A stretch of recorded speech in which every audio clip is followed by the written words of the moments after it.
The Scion FRS is a used sports car bargain, and with prices being anywhere from the low to high teens, depending on miles, it can seem like the obvious choice when looking for a more affordable sports car. The FRS has a pretty good following, and that's for a major reason. They're affordable sports cars that are rear-wheel drive and offer a decent amount of tuning potential. The FRS was developed as a partner deal between Scion Toyota and Subaru. We got the FRS and the BRZ. Scion's FRS was made from 2013 to 2016 before Toyota killed off the brand and then continued under the Toyota name as the GR86. This particular FRS sitting next to me is a 2015 model, and we're going to dive into it and see why you may choose this as your next sports car. Let's kick off this review talking about the most important part of the car, the engine and the drivetrain. What's powering this thing? Well, it's a 2-liter 4-cylinder boxer engine producing 200 horsepower and 151 pound-feet of torque. It's mated to either a 6-speed manual or 6-speed automatic transmission. That's good enough to launch this car to 60 in 6.7 seconds and give it a top speed of 136 miles an hour. All the engine's power is not being sent to the front wheels, but the rear wheels. And that's one of the things that makes me love the FRS and the BRZ just a little bit more, or a lot a bit more, is that Toyota and Subaru took the extra time in development to make it rear wheel drive. So if you're looking to tune this thing, give it a lot of horsepower, or really modify it however you want, all that power is going to be sent to the rear wheels. I'm a huge fan of that. Now, the horsepower and torque numbers aren't anything crazy, and the 0 to 60 isn't anything overly spectacular, but it's a good baseline to start from. I do see a lot of people tuning and modifying these. I do see these modified a decent bit at car shows or car meets. I've seen them turboed a couple times, and it definitely changes the car. But point is you can modify these if you want to make them faster. They're Japanese tuning cars. What about how these cars look? When I was in middle school, these things first came out, and I thought they were the coolest things on the road.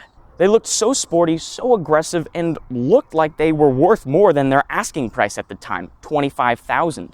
And surprisingly, for a more affordable car at the time, these designs have held up very, very, very well. The FRS has a pretty sporty and mean look. It's different from the BRZ, and that's most apparent in the front end and slightly in the rear. In the front end, the only difference is beyond a Scion badge is really that front bumper. It's got a trapezoid grille, which is bigger on the bottom rather than the top. Here's a picture of the BRZ's grille. That sporty aerodynamic look is most apparent from this angle. I love that they went for more of a fastback looking design rather than just cutting it off abruptly into a trunk space. Something I always love on cars is when they have frameless doors. The FRS also has that. Focusing now on the rear end itself, the taillights are at an angle, giving it that aggressive look I've been talking about. Also, that plastic piece in the middle of the bumper there is stamped out to look more like a splitter. It's not actual real carbon fiber or anything that's really adding any function, but it looks cool, makes the car look a little bit better. Now, there's a lot of aftermarket support for the FRS and the BRZ. You could change out bumpers, splitters, taillights. There's a million choices available. You can make this car look pretty cool. But I wouldn't be disappointed taking this home from the dealership as it looks now. Sitting inside the Scion FRS, it's nothing too spectacular. It's a more affordable sports car, but Scion's design team did do a good job. It's got a sporty feel. Starting us off, we've got the tachometer located in the middle with the speedometer right next to it going up to 160. Of course, the car doesn't, but the speedometer does. Something that did surprise me was there is paddle shifters and the steering wheel is leather wrapped. This is equipped with the automatic transmission, and you can shift it in a manual mode with the shifter. Right below the shifter, you can choose between a few different drive modes, Sport, Snow, or VSC Sport. You can also turn off traction control. In the center of the dashboard, you have a touchscreen radio. Just below that, you have your AC controls, and below that, you have a little storage cubby. While there is a decent amount of plastic in the FRS, there's also a little bit of leather. Now, the door panels do have a couple sections of leather on them, as well as the center console here.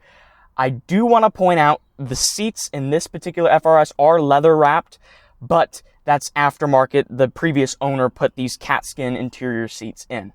I've seen the regular cloth seats in the FRSs. They're nothing super special. They're good enough. While super small, there is back seats. You're not really going to fit much back there. Someone who's pretty short could fit back there, but anyone who's over the height of 5'7" isn't going to fit very comfortably. But that's to be expected. It's a small coupe. At least you have the option to put people back there if needed. Plus, I'm sure it helps out as far as insurance goes. Overall, I'm pretty happy with the FRS's interior. Even though there is some cheaper plastics in here, the way that Scion's design team used them, it makes it look more premium or look like more premium materials than they actually are. So for $25,000 at the time, I would be more than satisfied. And for the price points that they're demanding now, 15 to 20, I'd again be more than satisfied. Plus, there is aftermarket support. You can change out a lot of these parts in here if you want to put carbon fiber, leather seats, whatever you want, you could probably do it.